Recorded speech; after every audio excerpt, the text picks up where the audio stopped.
Hablamos con el expresidente de Transparencia Internacional y el ex procurador anticorrupción de Perú, José Ugaz. Esta es la conversación.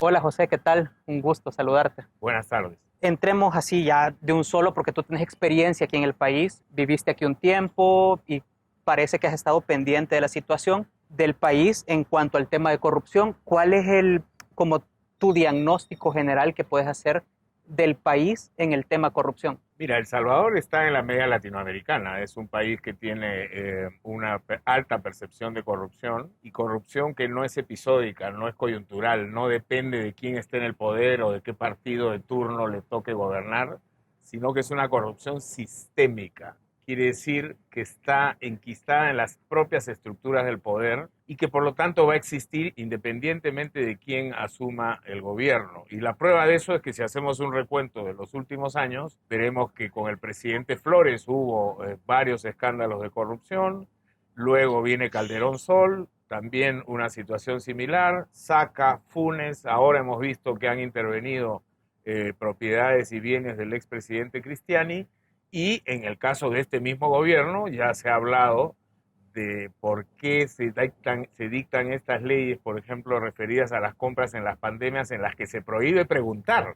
Y no solamente se prohíbe preguntar, sino que se establece expresamente que nadie que haya intervenido en esos procesos va a asumir responsabilidad civil o penal por posibles irregularidades en las que haya incurrido. Eso evidentemente implica entonces que El Salvador, digo, como muchos países de la región, tal vez con la excepción de Uruguay, Costa Rica y Chile, somos países en los que la corrupción está presente desde el día uno de nuestra fundación. Vaya, estamos mal armados desde el día uno, pero entonces, ¿cómo tendríamos que desarmarnos y volvernos a armar para que esto ya no sea este problemón que es, vea? Bueno, la respuesta es simple. La respuesta es muy simple. Ejecutarla es muy complicado.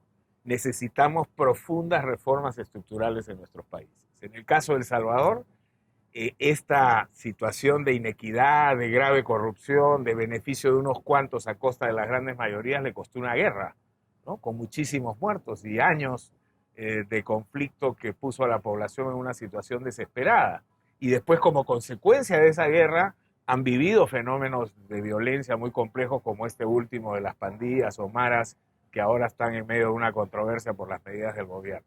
Entonces yo sí creo que lo que se requiere acá es voluntad política, no para gobernar con un puño autoritario, sino para entrar en la profundidad de lo que es la estructura de una democracia y hacer algunas reformas indispensables. Por ejemplo, las reglas de la política. Los partidos políticos no son organizaciones democráticas, hay una crisis de representación. Quienes aparecen como líderes de los países no son quienes representan los verdaderos intereses de la ciudadanía. El financiamiento de la política es un problema, normalmente es una situación muy oscura, incluso vienen fondos del crimen organizado. El sistema educativo es un sistema altamente deficiente, con buenos estándares para una élite minoritaria, pero una mayoría que está en procesos educativos bastante deficientes. Y lo mismo con la proveeduría de servicios básicos, el servicio de salud, de acceso al agua potable, de trabajo, de tener una vida digna, una vivienda que sea acorde con la dignidad humana, etcétera. Entonces, todo esto tiene que ser revisado en profundidad para realmente construir una democracia. El problema es que muchos de los que llegan al poder en América Latina son personajes que se reclaman líderes, que hablan de la democracia, que hablan de la integridad, pero en el fondo tiene un espíritu absolutamente autoritario que lo que busca es beneficiarse él o ella, los de su entorno, su grupo familiar, su grupo de amigos o los grupos económicos que están de alguna manera vinculados. Entonces, como quiera que la corrupción no es un problema episódico,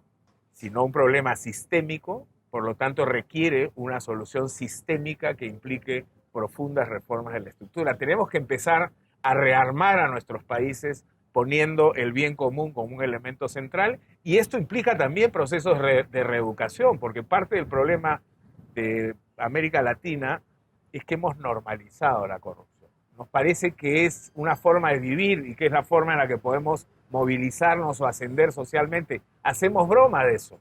En la mesa de la familia, ay, me paró un policía y le tuve que dar unos pesos para que no me ponga la multa, ja, ja, ja, qué gracioso. Mira, voy a votar por este candidato. Yo sé que roba, pero algo hará, ¿no? Y ya esto se ha convertido de alguna manera en una situación que tiene que ser revertida porque no podemos seguir viviendo de esta manera.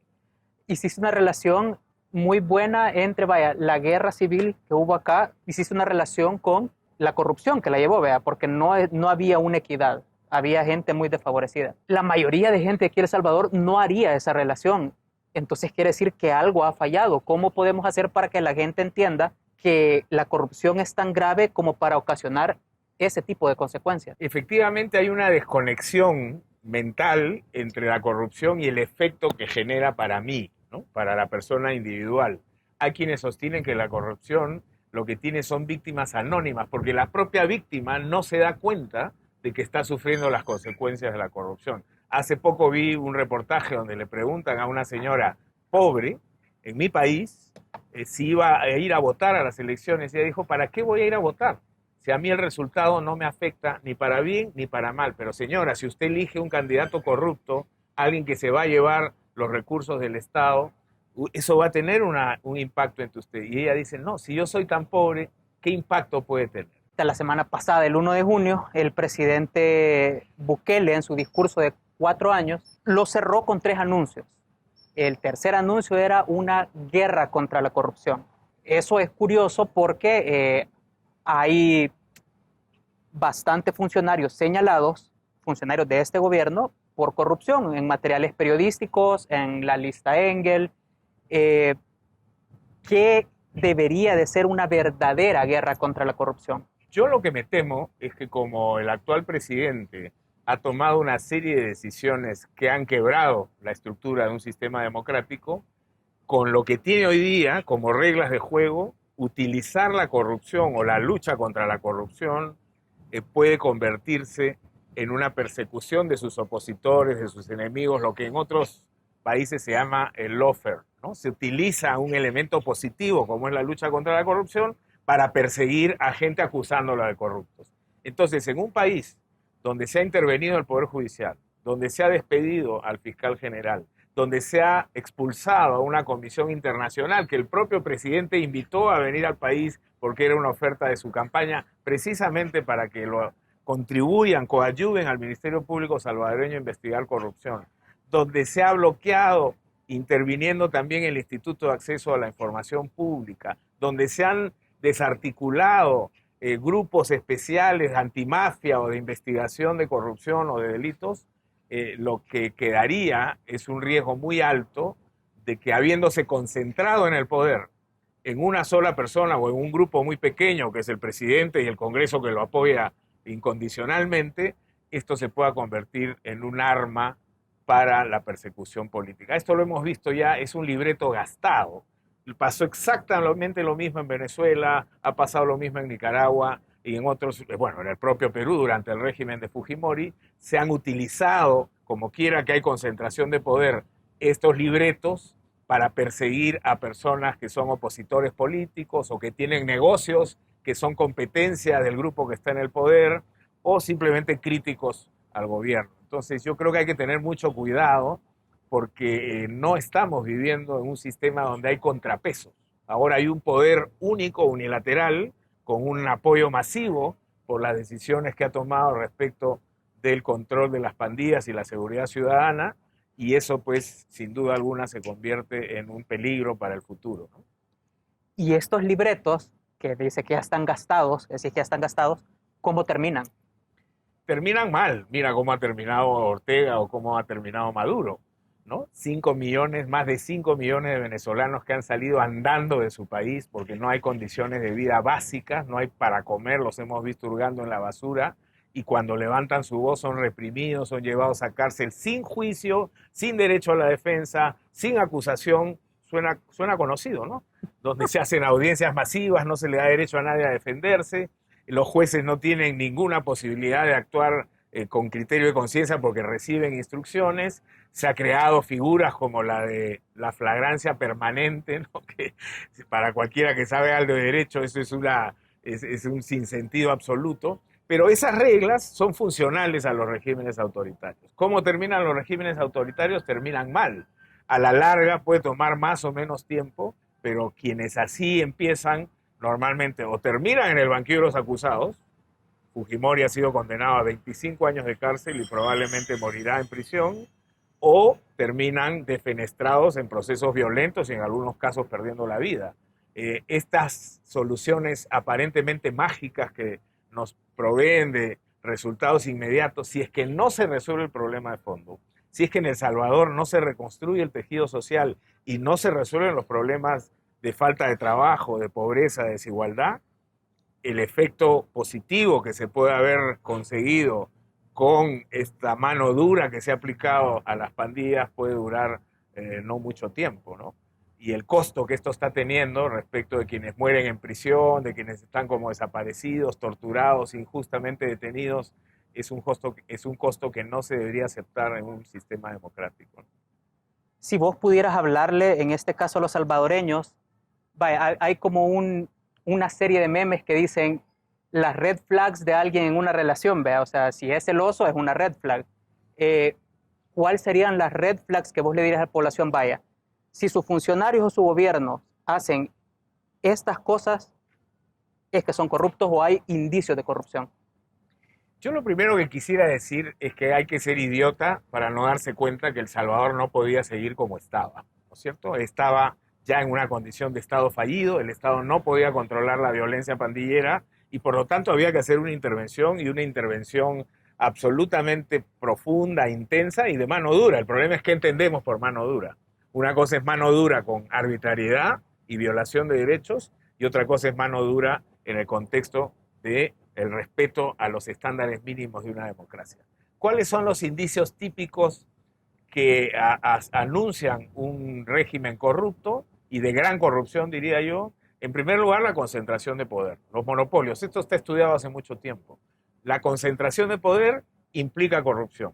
La concentración del poder absoluto implica corrupción absoluta. Y eso es un riesgo que aquí ya viene anunciado.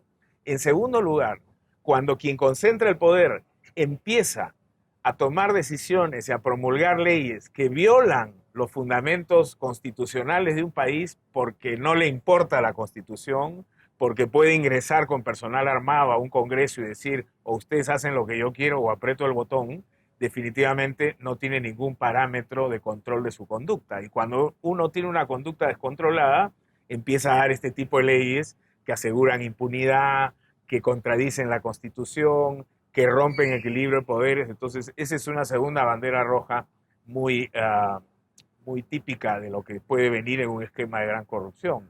En tercer lugar, cuando no hay transparencia.